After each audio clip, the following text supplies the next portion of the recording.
When you consider how medicines are developed, and if we want to redefine how a medicine can be discovered, developed and manufactured, the old way that was done was through a ton of mass disaggregation. You would have different departments delivering different pieces of data, delivering different regulatory outcomes required to launch the product. That sort of disaggregation and then trying to re-aggregate it through people, that has to be the old way. There has to be a better way of doing that. When I reflect on what the industry requires, to me, our strategy really excites me, because I think it's presenting a genuine new opportunity for how medicines will be developed and accelerated to market.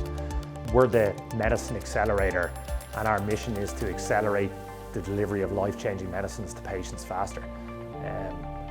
We really want to use an amazing culture and team, industry-first digital and science with this new GMP, or scientifically led GMP value proposition.